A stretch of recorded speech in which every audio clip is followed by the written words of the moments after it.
சிங்கம் ஒரு சிங்கம் எப்போ எதுலயும் பெக்யூலியர் தான். ஒரு முறை சிங்கம் கரிச்சிச்சதுன்னா அந்த சவுண்ட்ல ஒரு 8 கிலோமீட்டருக்கு சும்மா அதிரும், எல்லா திசைகளும் அதிரும். அப்படிப்பட்ட அந்த சிங்கம் வேட்டைக்கு மட்டும்தான் வெளியில வரும், வேடிக்கை பார்க்கறதுக்கெல்லாம் வெளியில வராது.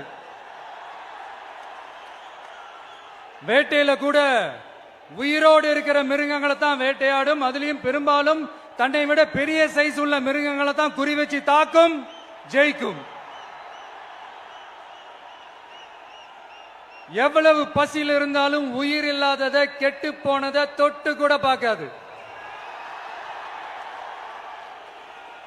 அப்படிப்பட்ட அந்த சிங்கம் அவ்வளவு ஈஸியா எதையும் தொடாது, தொட்டா விடாது. காட்டோட 4 பக்கமும் மார்க்கிங் மை டெரிட்டரின்னு தன்னுடைய பவுண்டரியை தானே வகுக்கும். அப்படிதான் அந்த காட்டையே தன்னோட கண்ட்ரோல்ல வச்சிருக்கும். சிங்கத்துக்கு கூட்டத்தோட இருக்கிறதுக்கும் தெரியும், தனியா இருக்கிறதுக்கும் தெரியும். அப்படியே தனியா வரணும்னு நினைச்சாலும் அஞ்சாம அலட்டிக்காம சும்மா கெத்தா தனியா வந்து அத்தனை பேருக்கும் தண்ணி காட்டும். எப்போ எதிலையும் தன்னோட தனித்தன்மையை இழக்கவே இழக்காது. Yes, a lion is always a lion.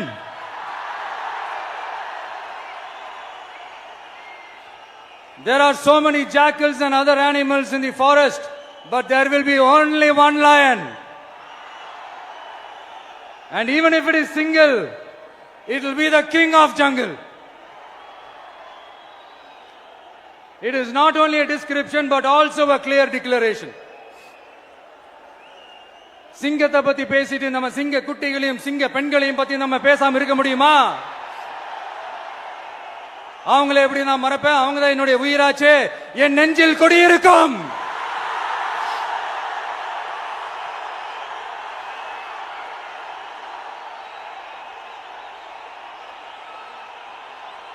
என்னுடைய தோழர்களுக்கும் தோழிகளுக்கும்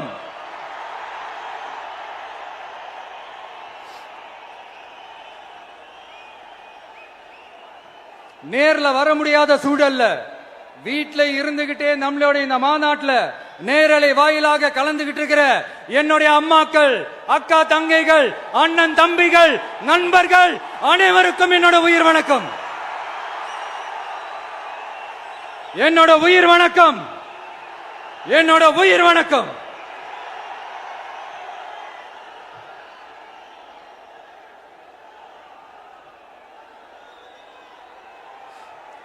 வீரம் விளையும் மாமதுரை மண்ணை வணங்குகிறேன்.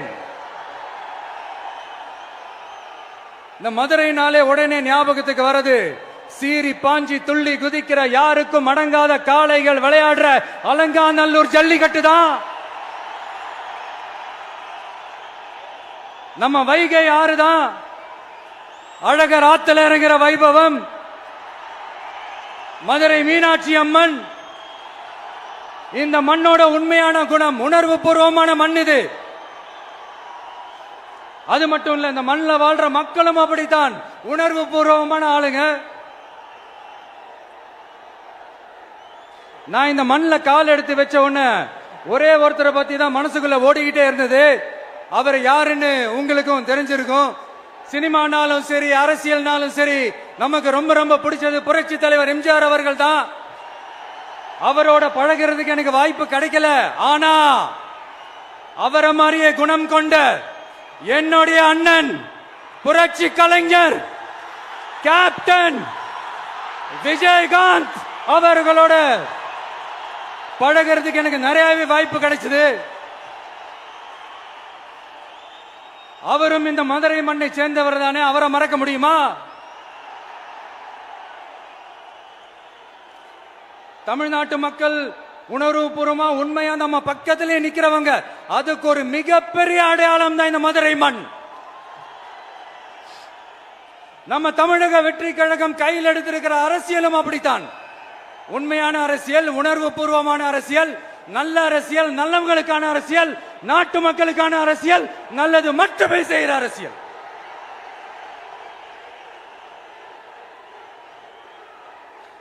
இதோ நம்மளுடைய இந்த இரண்டாவது மாநில மாநாடு வாகை சூடும் வரலாறு திரும்புகிறது. அப்படி இந்த மாநாட்டுக்கு பேர் வச்சிருக்கிறோம். 1967லயும் 1977லயும் நம்ம தமிழக அரசியல் ஒரு மிகப்பெரிய ஆட்சி அதிகார மாற்றங்கள் ஒண்ணு நடந்துச்சு இல்லையா? அதே மாதிரிதான் அடுத்த வருஷம் 2026ல அப்படி ஒரு வரலாறு திரும்ப போகுதுன்னு உறுதியா சொல்றதுக்கான மாநாடு தான் நம்மளோட இந்த இரண்டாவது மாநில மாநாடு. விக்கிரவாண்டி விசாலையில் நம்மளுடைய ஃபர்ஸ்ட் மாநாடு நடத்தணும், வெற்றி கொள்கை திருவிழா. அதுக்கப்புறமே நீங்க பார்த்திருப்பீங்க தமிழக அரசியல் அந்த தட்ப வெப்பத்தையே மாத்தினுச்சு. நமக்கு எதிராக எத்தனை குரல்கள். ஆனா உங்களுக்கு தான் நம்மளை பத்தி நல்லா தெரியுமே, எந்த குரலையும் காதலையே போட்டுக்காம மக்களோட குரலை மட்டுமே கேட்டுக்கிட்டு நமக்கு எதிராக வர அத்தனை கூக்குரல்களையும் சின்னதா ஒரு சிரிப்போடவே கடந்து வந்திருக்கிறோம். அது இல்லாம நம்ம மாநாட்டில் ஒலிக்கிற இந்த குரல் இந்த ஒற்றை தமிழ் மகனோட குரல் மட்டுமல்ல, ஒட்டுமொத்த தமிழ்நாட்டு மக்களுடைய குரல். தமிழ்நாட்டில் இருக்கிற ஒவ்வொரு வீட்டில இருந்தும் ஒலிக்கிற குரல், ஒட்டுமொத்த உலகெங்கும் வாழும் ஒவ்வொரு தமிழ் வீட்டிலிருந்தும் எழும் குரல். இந்த சினிமா என்கிற மாபெரும் கலை ஆயுதத்தின் வாயிலாக சாதி, மதம், இனம், பாலினம், மொழி கடந்து இந்த நாட்டின் மூளை முடுக்கெங்கும் ரசிகர்களாக இருந்து தோழர்களாக நம்மோடு பயணிக்க துவங்கியுள்ள அனைவரோடும் இணைந்த ஒவ்வொரு மனிதருக்காகவும் ஒலிக்கிற உரிமை குரல். மாநில உரிமைக்காக, பெண் உரிமைக்காக, சமூக நீதிக்காக, சமநீதிக்காக, மதச்சார்பின்மைக்காக உண்மையா ஒலிக்கிற குரல். அதனால் இந்த குரலுக்கு எதிராக இன்னும் இன்னும் எத்தனை எத்தனை குரல்கள் வந்தாலும் ஓங்கி ஒலிக்குமே தவிர ஒரு நாளும் ஓயவே ஓயாது. Yes, it is an unstoppable voice, an unstoppable force.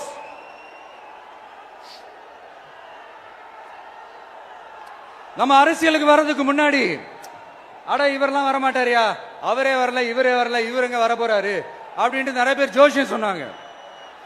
அப்புறம் நம்ம கட்சியினுடைய பேர் அறிவிச்சதுக்கு அப்புறம் பேரு தானே அறிவிச்சிருக்கிறாரு, மக்கள் கிட்ட பேர் வாங்கணும்ல, அதெல்லாம் முடியாதுன்னாங்க. அப்புறம் ரொம்ப முக்கியமா மாநாடுலாம் எவ்வளவு பெரிய விஷயம், அதெல்லாம் இவர் ஒத்தால எப்படி பண்ண முடியும், சும்மா பக்கத்துல புஷியானதை வச்சுக்கிட்டு மாநாடுல எப்படி நடத்தி காட்ட முடியும், அதெல்லாம் அவங்களால முடியாது. அப்புறம் மழை பெஞ்சு எல்லாத்தையும் கெடுத்துரும். ஏன் என் கூட இருக்கிறவங்களே கூட தான் சொன்னாங்க. அதுக்கப்புறம் என்ன நடந்துச்சுன்னு உங்க எல்லாருக்குமே தெரியும். இப்ப புதுசா ஒண்ணு சொல்ல ஆரம்பிச்சிருக்கிறாங்க. அது என்னடானா, ஆட்சியை பிடிக்கிறதெல்லாம் அவ்வளவு ஈஸி இல்லை இல்லையா. இப்ப அதெல்லாம் விட்டாங்க, இப்ப இங்க வந்துட்டாங்க. இவர் நேரா ஷூட்டிங்ல இருந்து வருவாராம், வந்து ஆட்சியை பிடிப்பாராம். அது எப்படி இவராலே முடியும், அவராலேயே முடியல, இவராலேயே முடியல, அவருக்கு அத்தனை வருஷம் ஆச்சு, இவராலே எப்படி முடியும் ஒரு பக்கம். இன்னொரு பக்கம் கூட்டம் எல்லாம் ஓகே தான், அது எப்படி ஓட்டா மாறும் அப்படின்றது இன்னொரு பக்கம். இப்படி கதை, திரைக்கதை, வசனம், இயக்கம், பாடல்கள்,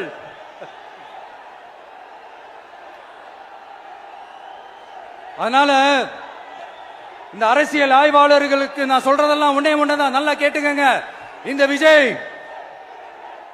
ஏதோ இந்த பல லட்சம் பேர் கூடுற கூட்டத்தில் மட்டுமே இருக்கிறாரு அப்படின்னு மட்டும் தப்பு கணக்கு போட்டாதீங்க. ஏன்னா நம்மளுடைய இந்த கூட்டம் வெறும் ஓட்டா மட்டும் இல்லைங்க, வரப்போற தேர்தலில் மக்கள் விரோத ஆட்சியாளர்களுக்கு நாம வைக்க போற வேட்டா, நம்மளை கோட்டைக்கு அனுப்ப போற ரூட்டா இருக்க போதுன்னு சீக்கிரமாவே தெரிஞ்சுப்பீங்க.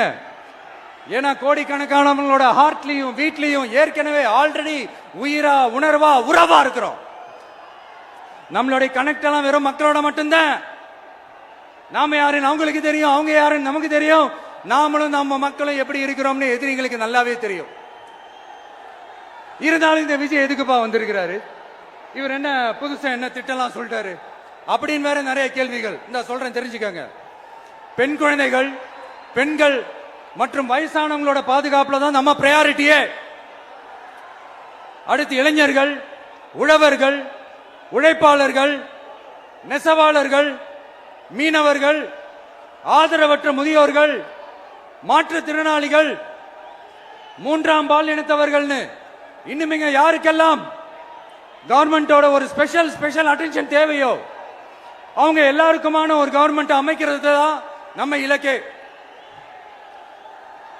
நான் ஏற்கனவே சொன்னதை தான் நான் திரும்பவும் சொல்றேன்.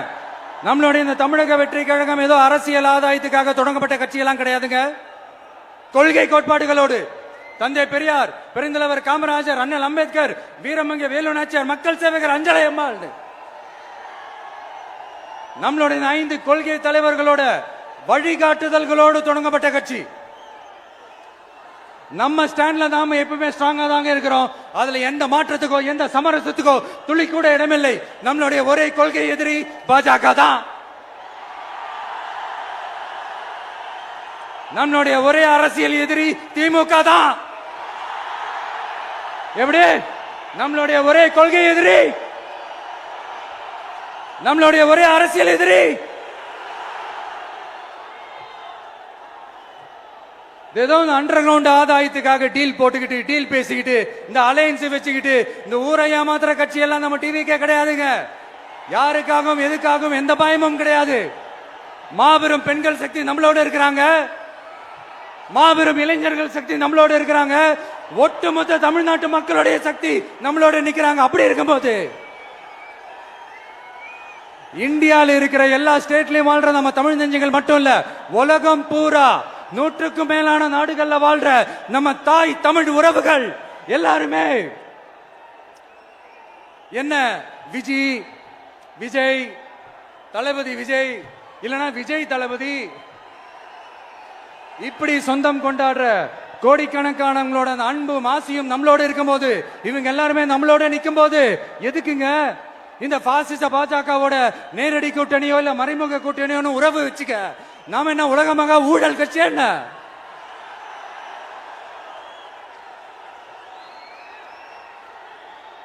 நம்மளை பத்தி சின்னதா ஒரு உண்மை ஒண்ணு சொல்லலாமா? என்னடா இவர் வாயால இப்படி சொல்றாருன்ட்டு யாரும் தவறா நினைச்சுக்க வேணாம். ஏன்னா இது ஒரு விதத்துல ஒரு ஃபேக்டும் கூட. அதனாலதான் நான் சொல்லணும்னு ஆசைப்படுறேன். நம்ம யார் தெரியும்ல? நாம எல்லாருமே சொல்றேன். நாம யார் தெரியும்ல? இந்தியாவின் மாபெரும் மக்கள் சக்தி கொண்ட ஒரு மகத்தான வெகுஜன மக்கள் படை.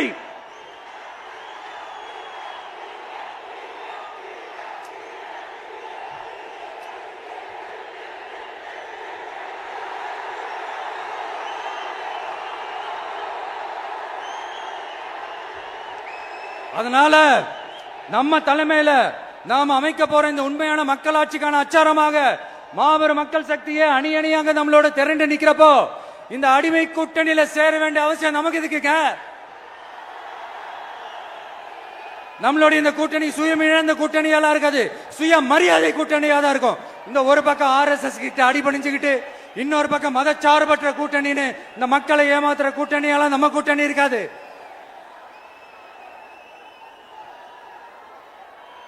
நான் இப்பவும் சொல்றேன், நம்மளை நம்பி வர்றவங்களுக்கு ஆட்சியிலும் அதிகாரத்திலும் உறுதியாக பங்களிப்பு செய்யப்படும். உடனே இந்த கேள்விகள்லாம் வரும். அப்ப யாரு கூட்டணி, யாரு வரா, யாரு போறா, இந்த கேள்விகள்லாம் வரும். இந்த கேள்விகளுக்கெல்லாம் ஒரே ஒரு பதில் தான், சஸ்பென்ஸ்ல சஞ்சாரம் செய்யுங்க. ஆனா ஒண்ணு, 2026ல 2 பேருக்கு நடுவுல தான் போட்டியே. ஒன்னு TVK, இன்னொன்னு DMK. இந்த போட்டி எப்படி இருக்க போதுன்னா, இந்த அலையன்ஸ் வச்சு எப்படியாவது நம்ம தப்பிச்சிடலாம். என்ன இந்த பழைய இந்த மேத்தமேட்டிக்ஸ், அரித்மேட்டிக்ஸ் இதெல்லாம் வச்சு எப்படியாவது நம்ம தப்பிச்சிடலாம் அப்படின்னு நினைக்கிறவங்களோட அந்த கனவு ஒரு நாளும் மைப்படாது. சரி, இப்ப நம்ம வேற ஒரு ஏரியாவுக்கு ஒண்ணு வருவோம். எதிர்காலம் வரும், என் கடமை வரும், இந்த கூட்டத்தின் ஆட்டத்தை ஒழிப்பேன்.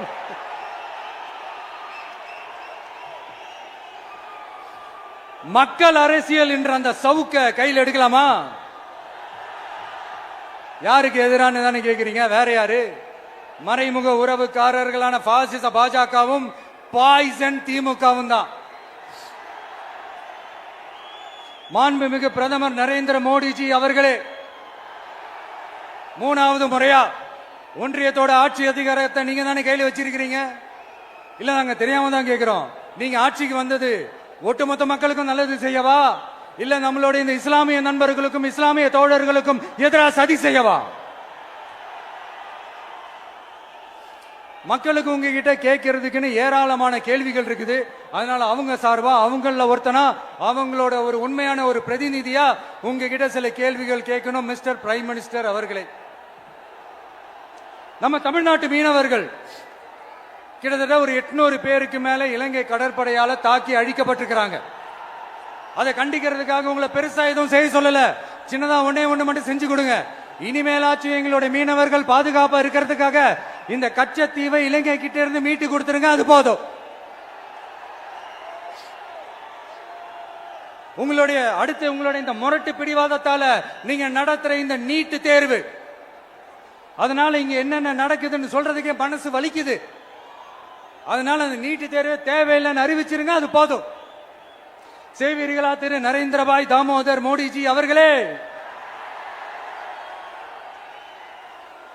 எங்களுக்கு என்னென்ன தேவையோ என்னென்ன நல்லதோ அதெல்லாம் செய்ய மாட்டேங்கிறீங்க. ஆனா ஆட்சி அதிகாரத்தை மட்டும் கையில வச்சுக்கிட்டு மக்களை ஏமாத்த நேரடியாக ஒரு பாசிச பாஜக அடிமை கூட்டணி ஒண்ணு. அடுத்து உங்களோட இந்த மைனாரிட்டி ஆட்சியை ஓட்டுறதுக்காக மறைமுகமாக RSS அடிமை குடும்பம்னு இன்னொரு கூட்டணி.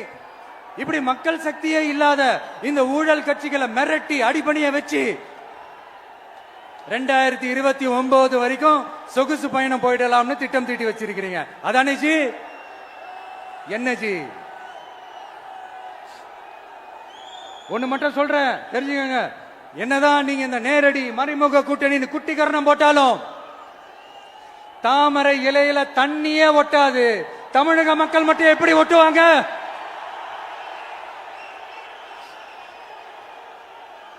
இங்க ஒரு MP சீட்டு கூட தரலன்றதுக்காக தமிழ்நாட்டுக்கும் தமிழ்நாட்டு மக்களுக்கும் எதுவுமே செய்யாம ஓரவஞ்சனை செய்யுது இந்த ஒன்றிய பாஜக அரசு. சங்கம் வச்சு தமிழ் வளர்த்த மண் இந்த மதுரை மண். அதனால இங்க அந்த கீழடியில கிடைச்ச ஆதாரங்களை எல்லாம் மறைச்சிட்டு எங்க நாகரிகத்தையும் எங்க வரலாறையும் அழிக்கிறதுக்காக உள்ளடி வேலை செய்யலாம்னு நினைக்கிறீங்க. தமிழ்நாட்டை தொட்ட என்ன நடக்கும் நீங்க பல உதாரணங்கள் இருக்குது. அதனால இதையெல்லாம் மறைச்சிட்டு எங்க மக்களை ஏமாத்திடலாம்னு மட்டும் நினைக்காதீங்க.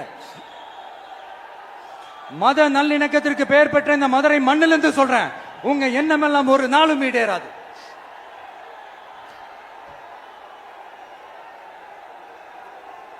எம்ஜிஆர்னா யார் தெரியும்ல?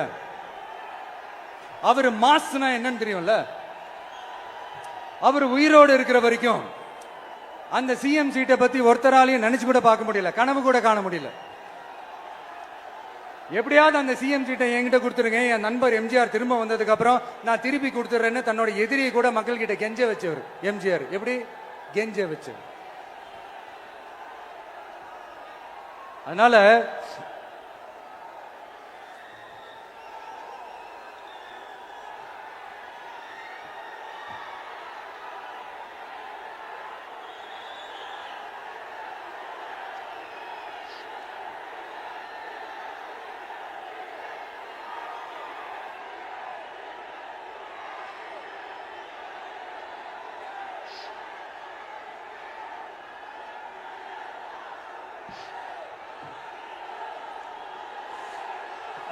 ஆனா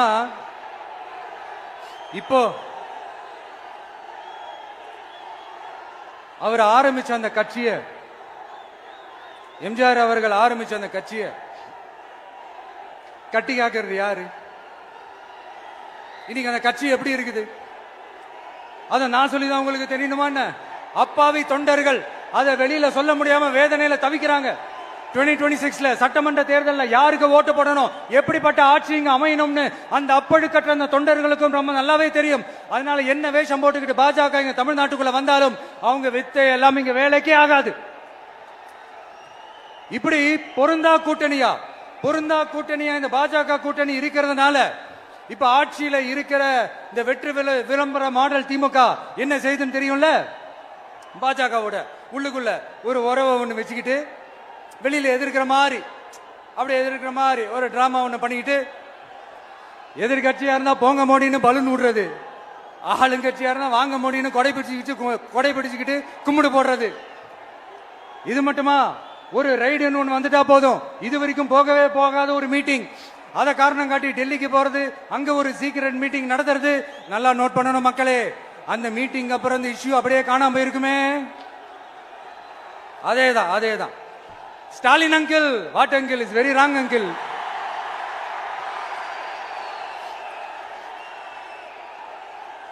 இப்படி தமிழ்நாட்டில் இப்ப நடக்கிற இந்த ஆட்சியினுடைய லட்சணத்தை பார்த்துக்கிட்டு நாம எப்படி சும்மா இருக்க முடியும்? ஒரு தவறு செய்தால், அதை தெரிந்து செய்தால், அவர் கபட நாடக மு.க. ஸ்டாலின் அங்கிளாகவே இருந்தாலும், அங்கிள் உங்களுக்கு மனசாட்சின்னு ஒண்ணு இருந்துச்சுன்னா நாங்க கேட்கிற கேள்விகளுக்கு மட்டும் கொஞ்சம் பதில் சொல்லுங்க அங்கிள். நீங்க நடத்துற இந்த ஆட்சியில நேர்மை இருக்கா? நியாயம் இருக்கா? ஊழல் இல்லாம இருக்கா? சட்டம் ஒழுங்கு சரியா இருக்கா? பெண்களுக்கு பாதுகாப்பு இருக்கா? பொதுமக்களுக்கு பாதுகாப்பு இருக்கா? இயற்கை வளங்களுக்கு பாதுகாப்பு இருக்கா? சொல்லுங்க மை டியர் அங்கிள், சொல்லுங்க. டாஸ்மாக்ல மட்டுமே இது வரைக்கும் 1000 கோடிக்கு மேல ஊழல் சொல்றாங்க. அதுல மட்டுமா தப்பு நடக்குது? வேற எதுல தான் நடக்கல? உலகத்திலே மிஸ்டர் கிளீன் ரெக்கார்ட்ஸ் எல்லாம் உங்களுக்கும் உங்க கூட இருக்கிறவங்களுக்கும் மட்டும்தான் அங்கிள் கொடுக்கணும். இத பார்த்து வாயே இல்லாத ஊரு கூட வயிறு வலிக்கு சிரிக்குது. பெண்களுக்கு 1000 ரூபாய் கொடுத்துட்டீங்கன்னா போதுமா அங்கிள்? அப்படியே அதை மூடி மறைச்சிடலான்னு பாக்குறீங்களா? படிக்கிற இடத்துல, வேலைக்கு போற இடத்துல, வெளியில போற இடத்துலன்னு அவங்களுக்கு பாதுகாப்பே இல்லைன்னு ஒட்டுமொத்த பெண்களும் கதறாங்க. அந்த கதறல் சத்தம் ஏதாவது உங்க காதுல கேக்குதா அங்கிள்? இதுல வேற உங்க அப்பான்னு கூப்பிடுறாங்கன்னு வேற சொல்றீங்க. What is this uncle? Is very very wrong uncle, is very very wrong.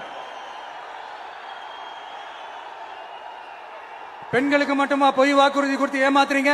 அரசு ஊழியர்கள், ஆசிரியர்களை ஏமாத்துறீங்க, விவசாயிகளை ஏமாத்துறீங்க, பரந்தூர்ல பாதிப்பே வராதுன்னு சொல்லி ஏமாத்துறீங்க, மீனவர்களை ஏமாத்துறீங்க, போதைப் பொருள் கலாச்சாரத்தை ஒழிக்காம ஏமாத்துறீங்க. ஐயோ very very வஸ்ட் uncle, very very வஸ்ட். எப்படி கேட்டாலும் இவங்க கிட்ட இருந்து எந்த பதிலும் வரப்போறதில்லை. ஏன்னா இருந்தா தானே.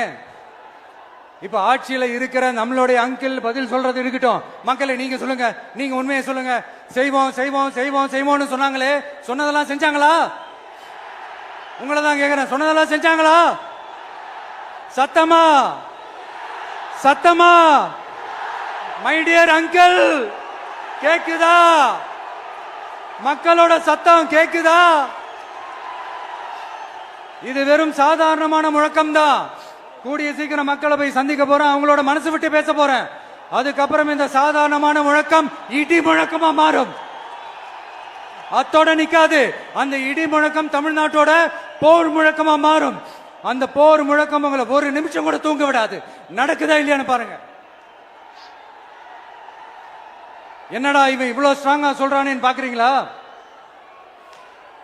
எல்லாரும் கட்சி ஆரம்பிச்சதுக்கு அப்புறம் தான் ஒவ்வொரு வீட்டுக்குள்ளேயும் போறதுக்கு ட்ரை பண்ணுவாங்க.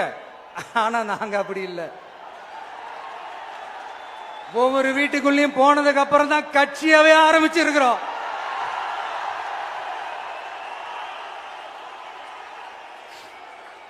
அதனால ஒட்டுமொத்தமா எல்லாருமா சேர்ந்து இந்த திமுக ஆட்சிய, கபட நாடக திமுக ஆட்சிய 2026 தேர்தலில் வீட்டுக்கு அனுப்புறோம். வீட்டுக்கு அனுப்புறோம். என்ன நண்பா, சரிதானே? என்ன நண்பி, செய்வீர்கள் தானே? இப்போ உங்களுக்கு சின்னதா ஒரு சர்ப்ரைஸ். நம்ம கட்சியினுடைய வேட்பாளர் பட்டியலை இப்ப நான் அறிவிக்க போறேன். மதுரை கிழக்கு வேட்பாளர் விஜய். இன்னும் முடிக்கல. ஒரு நிமிஷம், இன்னும் முடிக்கல. மதுரை மேற்கு வேட்பாளர் விஜய். மதுரை மத்தி வேட்பாளர் விஜய். மதுரை தெற்கு வேட்பாளர் விஜய். மதுரை வடக்கு வேட்பாளர் விஜய். மேலூர் விஜய். சோழவந்தான் விஜய். திருப்பரங்குன்றம் விஜய். திருமங்கலம் விஜய். உசிலம்பட்டி விஜய்.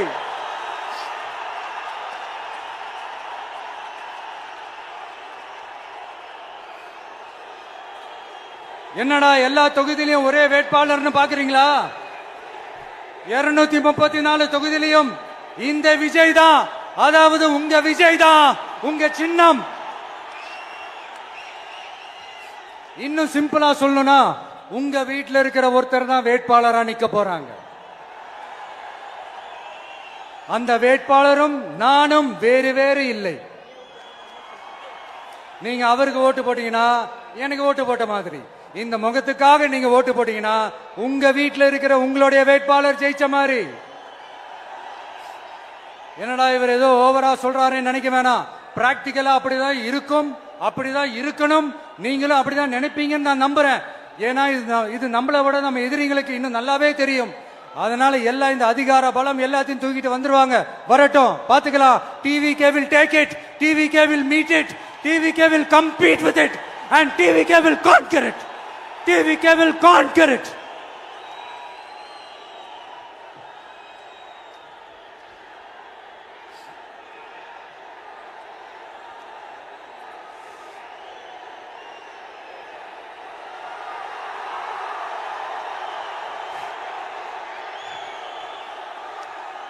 இந்த நேரத்தில் நம்ம மனசுல இருக்கிறத மக்கள் கிட்ட சொல்லி ஆகணும். தூத்துக்குடி ஸ்னோலினோட அம்மா என்ன அவங்களோட தம்பி, இன்னும் அவங்க பொண்ணுக்கு நான் தாய் மாமன்னு சொன்னாங்க. அந்த அக்காவோட குழந்தைங்க மட்டும் இல்லைங்க, என்ன அண்ணனா தம்பியா நினைக்கிற தமிழ்நாட்டில் இருக்கிற என்னோட எல்லா சகோதரிகளின் குழந்தைகளுக்கும் நான் இன்னைக்கு மட்டும் இல்ல, என்னைக்குமே ஒரு தாய் மாமனா தான் இருப்பேன். நீங்க எல்லாரும் என்னுடைய ரத்த உறவு, கூட பிறந்த பொறுப்பு. என் வீட்டு ரேஷன் கார்டுல வேணா உங்க பேர் இல்லாம இருக்கலாம், உங்க வீட்டு ரேஷன் கார்டுல வேணா என் பேர் இல்லாம இருக்கலாம். ஆனா நாம் எல்லாரும் ஒண்ணுதான், உறவுதான்.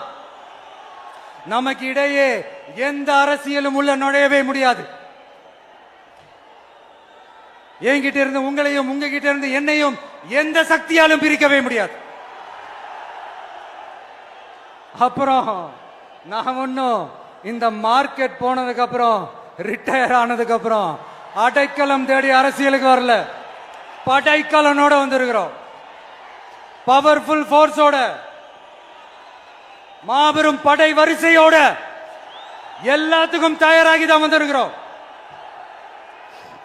இவ்வளவு தயாரா நாம அரசியலுக்கு வர்றதுக்கு ரொம்ப ரொம்ப முக்கிய காரணம் ஒண்ணு இருக்கு. அது என்ன தெரியுமா? நன்றி கடன், நன்றி கடன், நன்றி கடன்.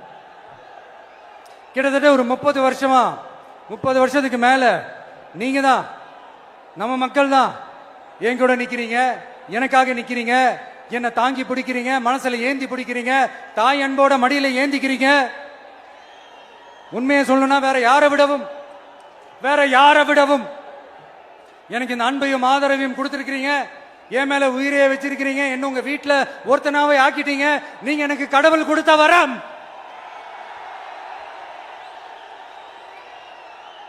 உலகம் பூரா நமக்காக நம்ம கூட நிக்கிற நம்ம மக்களை நான் எப்படி மறப்பேன்? நான் என் லைஃப்ல ரொம்ப உயிரா நினைக்கிறது பெண்களை, குழந்தைகளை, இளைஞர்களை, உழைக்கிற மக்களை தான். இவங்க தான் நம்மளோட வகைரா. இத பார்த்துதான் நம்மளோட எதிரிகளுக்கு பத்தி எரியுது. அதுக்காக நாம என்ன செய்ய முடியும்? அதனால நம்ம உறவுகளை, சொந்தத்தை, வகைராவை யாருக்காகவும் எதுக்காகவும் விட்டு கொடுக்க முடியாது இல்லையா? Here at this moment among this August gathering, I want to open my heart and say I enjoy people, I respect people, I worship people.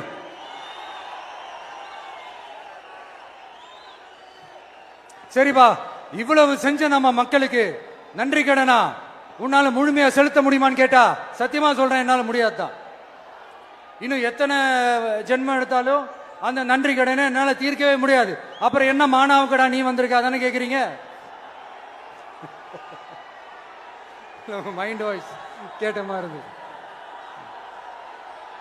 வாழ்நாள் முழுக்க நம்ம மக்களுக்காக ஆதரவா துணையா நிக்கிறத தவிர, அவங்களுக்காக உழைக்கிறத தவிர எனக்கு வேற எந்த எண்ணமும் இல்லை. எனக்கு இப்ப வேற வேலையும் இல்லை. இனிமே எனக்கு இதுதான் என் வேலையே, என் கடன் இனி என் மக்களுக்கு பணி செய்து கிடப்பதே. இப்படியா ஹார்ட் டு ஹார்ட் யதார்த்தமா பேசிய பழகிட்டோம். இதுக்கு மேலேயும் எனக்கும் மக்களுக்கும் இடையே இருக்கிற அந்த உறவை பத்தி நான் பேச ஆரம்பிச்சேன்னா ஒரு மாதிரி எமோஷனல் ஆயிடுவேன். அப்புறம் அதை கண்ட்ரோல் பண்றது ரொம்ப கஷ்டம். அதனால என்ன மனசார நேசிக்கிற நம்ம மக்களுக்கு ஒன்னே ஒண்ணு சொல்றேன். இந்த விஜய் உங்க விஜய், உங்களுக்கான விஜய், உங்களுக்காக மட்டுமே இருக்கிற விஜய். உங்க கூட நிக்க, உங்களுக்காக நிக்க, உண்மையா நிக்க, உணர்வோட நிக்க, உறுதியா நிக்க, உங்க கூட பேச, உங்களுக்காக பேச, உண்மையா பேச, உணர்வோட பேச, உறுதியா பேச, உங்களுக்காக சேவை செய்ய உங்க விஜய் நான் வர.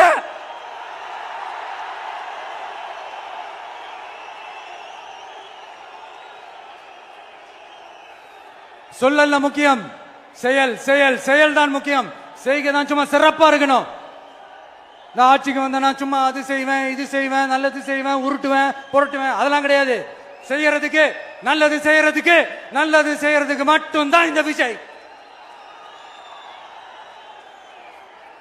அப்புறம் ஒரு அரசியல் தலைவன், அவன் சினிமாக்காரனா, நல்லவனா, கெட்டவனா, இதெல்லாம் தாண்டி அவன் உண்மையானவனா, அதுதான் ரொம்ப ரொம்ப முக்கியம். இது சம்பந்தமா ஒரு குட்டி கதை ஒன்று சொல்றேன். ஒரு நாட்டில் ஒரு ராஜா தனக்கு பக்கபலமா இருக்கிறதுக்காக, கூட துணையா இருக்கிறதுக்காக ஒரு தளபதியை தேடுறாரு. சரியான தகுதிகளோட ஒரு 10 பேர் செலக்ட் ஆகுறாங்க. ஆனா அதுல ஒருத்தர் மட்டும் தான் செலக்ட் பண்ணணும். அதனால அந்த ராஜா என்ன பண்றாருன்னா ஒரு டெஸ்ட் வைக்கிறாரு. அந்த 10 பேர் கையிலையும் விதை நெல்லை கொடுத்து இதை நல்லா வளர்த்து கொண்டு வாங்க, ஒரு 3 மாசம் கழிச்சு வாங்கன்னு சொல்லி அனுப்பி வச்சிடுறாரு. 3 மாசம் கழிச்சு வரும்போது அதுல ஒருத்தர் ஆளு உயரத்துக்கு வளர்த்திருந்தாரு, ஒருத்தர் தோல் உயரத்துக்கு வளர்த்திருந்தாரு. அதுல ஒரு 9 பேரும் நல்லா வளர்த்து கொண்டு வந்திருந்தாங்க. ஒருத்தர் மட்டும் வெறும் தொட்டியோடவே வந்தாரு. என்னன்னு கேட்டதுக்கு, நானும் தண்ணி ஊத்தி ஊத்தி பாக்குறேன், உரம் வச்சு வச்சு பாக்குறேன், வளரவே மாட்டேங்குது ராஜா, என்ன பண்றதுன்னு தெரியலன்னு சொன்னதுக்கு ராஜா அவரை கட்டி அணைச்சிக்கிட்டு, இனிமே நீதான் என்னுடைய தளபதி, எல்லா அதிகாரமும் உனக்கு தான் சொன்னாரு. ஏன்னா அந்த 10 பேர் கையிலையும் ராஜா கொடுத்தது அவித்த விதை நெல், அது முளைக்கவே முளைக்காது. அந்த 9 திருட்டு பயலும் என்ன பண்ணிருக்காங்கன்னா வேற விதை நெல்லை வாங்கி அதை வளர்த்துட்டு ராஜாவையும் மக்களையும் ஏமாத்திருக்கிறாங்க. ஆனா இவர் மட்டும் உண்மையை போட்டு உடைச்சிட்டார். அதனால ஒரு நாட்டுக்கு திறமை எந்த அளவுக்கு முக்கியமோ அந்த அளவுக்கு உண்மையும் நேர்மையும் முக்கியம். இப்போ நீங்க எல்லாரும் தான் அந்த ராஜா. நீங்க தேர்ந்தெடுக்க போற அந்த தளபதி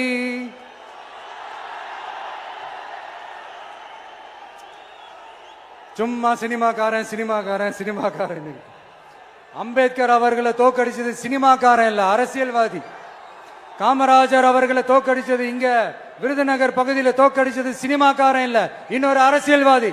இன்னைக்கும் நம்ம கூட வாழ்ந்துட்டு இருக்கிற நல்ல கண்ணு ஐயாவை தோக்கடிச்சது சினிமாக்காரன் இல்ல, அரசியல்வாதி. இப்படிப்பட்ட நல்ல நல்ல தலைவர்களை எதிர்த்து நின்று தோக்கடிக்கணும்னு அந்த எண்ணத்தை உருவாக்குனது சினிமாக்காரன் இல்ல, அரசியல்வாதி. அதனால எல்லா அரசியல்வாதியும் அறிவாளியும் கிடையாது, எல்லா சினிமாக்காரனும் முட்டாளும் கிடையாது. கான்பிடண்டா இருங்க, நல்லதே நடக்கும், வெற்றி நிச்சயம். மீண்டும் சந்திக்கும் வரை நன்றி, வணக்கம்.